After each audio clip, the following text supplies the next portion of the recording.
நல்ல காரசாரமாக ஒரு நாட்டுக்கோழி தொக்கு. நாட்டுக்கோழினாவே அதோட ஃப்ளஷ் வந்து ரப்பராக தான் இருக்கும். ஆனால் ஒரு சாஃப்டாக மெல்ட் இன் மவுத் டெக்ஸ்சரில் இருந்தானா அதுவும் சுட சுட சாதத்தில் சாப்பிடும்போது ஹெவனில். ரெசிபிக்கு ஃபுல் வீடியோ ஸ்கிப் பண்ணாமல் பாருங்கள். ஹே அமிகோஸ், இந்த நாட்டுக்கோழி தொக்குக்கு நான் ஒரு 1/2 kg நாட்டுக்கோழி எடுத்துக்கிட்டேன். இது இனிஷியலாக ஃபர்ஸ்ட் நம்ம வந்து ப்ரெஷர் குக் பண்ணி எடுத்துக்க போகிறோம். ஸோ தட் அதோட ஃப்ளஷ் வந்து நல்லா ஜூஸியாக சாஃப்டாக இருக்கும். ப்ரெஷர் குக் பண்ணுறதுக்கு இந்த மீட்டை நம்ம ஆட் பண்ணிவிட்டு இதுக்கேற்ற மாதிரி சால்ட்டு, அதாவது இந்த சிக்கனுக்கு ஏற்ற சால்ட்டு நம்ம ஆட் பண்ணணும். ஆட் பண்ணிவிட்டு கொஞ்சமாக டர்மரிக் பவுடர், அதுக்கப்புறம் கொஞ்சமாக கறி லீவ்ஸ் அண்ட் தென் ஒரு க்ரீன் சில்லி வந்து நான் ஸ்லெட் பண்ணி இதில் ஆட் பண்ணிக்கிட்டேன். அப்புறம் இதுக்கேற்ற அளவுக்கு தண்ணி, அதாவது உங்களோட ஃப்ளஷ் வந்து அப்படியே முங்குற அளவுக்கு தண்ணி. ஓவராக நீங்கள் தண்ணி போட்டிங்கன்னா அது வந்து ஸ்பில் அவுட் ஆக ஆரம்பிச்சிடும் உங்களோட ப்ரெஷர் குக்கர்லேருந்து. ஸோ வந்து அந்த மீட் கவர் ஆகிற அளவுக்கு மட்டும் நீங்கள் தண்ணி ஆட் பண்ணிவிட்டு ப்ரெஷர் குக் பண்ணிவிடுங்க. ஒரு 3 விசில் ஒரு 2 விசிலுக்கு ப்ரெஷர் குக் பண்ணிக்கோங்க வித் மீடியம் ஃப்ளேம். மீன்வேல் இதுக்கு தேவையான இன்க்ரீடியன்ஸ் பார்த்துடலாம். நான் வந்து ஒரு 20 to 30 numbers of small onions எடுத்திருக்கேன். இதுக்கு வந்து பெரிய வெங்காயம் வந்து நல்லா இருக்காது, சின்ன வெங்காயம் தான் நல்லாயிருக்கும். இதை வந்து இது மாதிரி பொடியாக நறுக்கி எடுத்துக்கோங்க. அப்புறம் 1/2 kg சிக்கனுக்கு வந்து நான் ஒரு 4 பெரிய சைஸ் தக்காளி எடுத்திருக்கேன். இதை வந்து பியூரி மாதிரி எடுத்துக்கணும், அதாவது மிக்சியில் அரைச்சி அந்த தக்காளியோட ஜூஸ் மட்டும் தான் நம்ம எடுத்துப்போம்.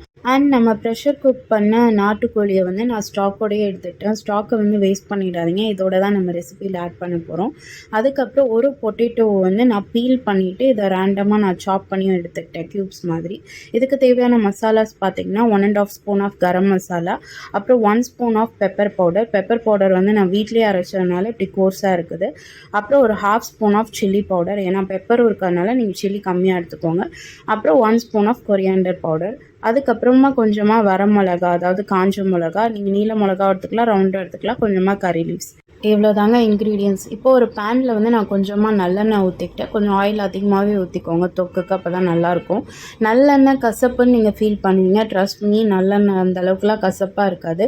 ஏன்னா நம்ம நாட்டுக்கோழி வந்து ரொம்ப ஹீட்டாக இருக்கிறதுனால நம்ம பாடியை கூல் பண்ணுறதுக்காக நம்ம நல்லெண்ணெய் போட்டு செஞ்சோன்னா இந்த ரெசிபி வந்து இன்னுமே எம்மியாக இருக்கும் அண்ட் ஹெல்த் கான்ஷியஸாகவும் இருக்கும்.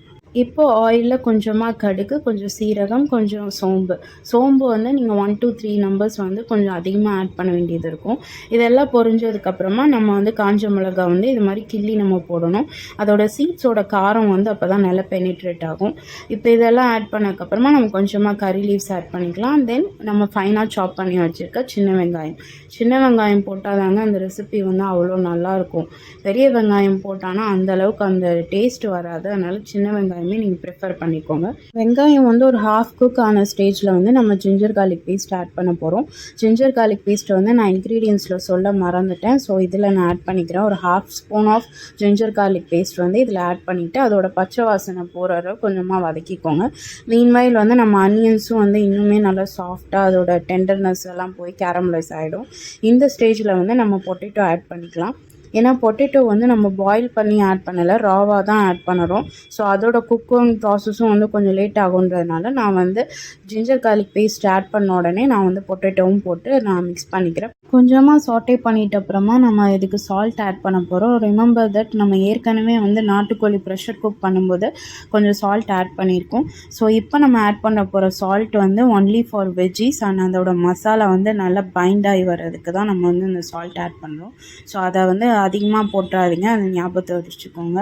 இப்போ வந்து பொட்டேட்டோ 1/2 குக் ஆன ஸ்டேஜில் வந்து நம்ம டொமேட்டோ பியூரி ஆட் பண்ணிக்கிறோம். அதாவது டொமேட்டோ வந்து நம்ம அரைச்சி எடுத்துக்கிட்டோம் இல்லையா, அதை வந்து ஆட் பண்ணிக்கலாம். ஆட் பண்ணிவிட்டு அதோட தண்ணி ட்ரெயின் ஆன அப்புறம் நம்ம இதில் வந்து மசாலாஸ் ஆட் பண்ண போகிறோம். நம்ம எடுத்து வச்சுருந்த கரம் மசாலா, சில்லி பவுடர், அப்புறம் கொரியாண்டர் பவுடர், பெப்பர் மட்டும் நம்ம லாஸ்ட்டாக ஆட் பண்ணணும். ஸோ இந்த பவுடர்ஸ்லாம் நம்ம ஆட் பண்ணிவிட்டு ஜென்டலாக மிக்ஸ் பண்ணி சாட்டே பண்ணிக்கலாம். இப்போ வந்து நான் லிட் போட்டுட்டு ஒரு 2 to 3 மினிட்ஸ் வந்து நான் அப்படியே ஸ்டீம் குக் பண்ண போகிறேன். ஸோ தட் சீக்கிரமாக குக் ஆகிடும் அண்ட் வந்து நம்ம போட்ட மிக்சரும் நல்லா பேஸ்ட் மாதிரி மசிஞ்சு வந்துடும். இப்போ 2 மினிட்ஸ் கழித்து ஓப்பன் பண்ணி பார்த்தோன்னா உங்களுக்கே தெரியும், கொஞ்சம் அங்கங்கே வந்து எண்ணெய்லாம் வந்து திரிஞ்சிருக்கு அண்ட் நம்ம போட்ட பேஸ்ட்டோட வாட்டரும் வந்து ட்ரெயின் ஆகிருக்கு. இப்போ இந்த ஸ்டேஜில் வந்து நம்ம ப்ரெஷர் குக் பண்ணியிருந்தோம் இல்லையா, நாட்டுக்கோழி ஆட் பண்ண போகிறோம். இப்போது பார்த்தீங்களா, அது வந்து நல்லா பேஸ்ட்டு மாதிரி நம்ம போட்ட டொமேட்டோ, அனியன்ஸ்லாம் நல்லா ஜெல் ஆகிடுச்சு. நான் ஸ்டாக்கோடு இப்போ வந்து நான் நாட்டுக்கோழி ஆட் பண்ணிக்கிறேன். ஸ்டாக்கோடு போட்டால் தான் அதோட வாட்டர் ட்ரெயின் ஆக நல்லா மிக்ஸ் ஆகி இன்னுமே தொக்கு கன்சிஸ்டன்சிக்கு நல்லா வரும்.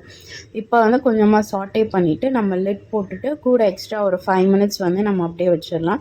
இன்பிட்வீன் நீங்கள் 5 மினிட்ஸ்க்கு நடுவில் அப்பப்போ வந்து லிட் ஓப்பன் பண்ணி பார்த்துட்டு ஜஸ்ட் ஒரு சாட்டே பண்ணிகிட்டே இருங்க, இல்லைனா வந்து அடி பிடிச்சிரும். ஸோ வாட்டர் எந்த அளவுக்கு குறையுதோ அந்த அளவுக்கு நீங்கள் சாட்டே பண்ணிகிட்டே இருங்க.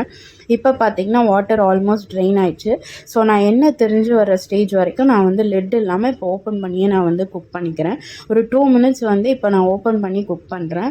உங்களுக்கு பார்த்தாவே தெரியும் வந்து அந்த ஃப்ளஷ் எல்லாம் வந்து போன்லேருந்து வெளியே வந்து எந்த அளவுக்கு சாஃப்டாக டீபோன் ஆகி வந்திருக்குன்னு பாருங்கள். இந்த ஸ்டேஜில் 1 ஸ்பூன் ஆஃப் பெப்பர் ஃபைனலாக ஆட் பண்ணிவிட்டு எண்ணெய் தெரிஞ்சு வந்தப்பறம் நம்ம ஸ்டவ் ஆஃப் பண்ணி சர்வ் பண்ணிட்டோன்னா நம்ம நாட்டுக்கோழி தொக்கு is done. Chapati, dosa, idli, rice எல்லாத்துக்கும் கூட சூப்பராக இருக்கும். ட்ரை பண்ணி பார்த்துட்டு எப்படி இருக்குன்னு எனக்கு காமெண்ட்ஸில் ஃபீட்பேக் சொல்லுங்கள்.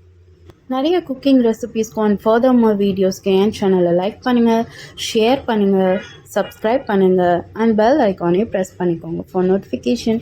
See you in the next video. Catch up you soon. Stay tuned. Bye.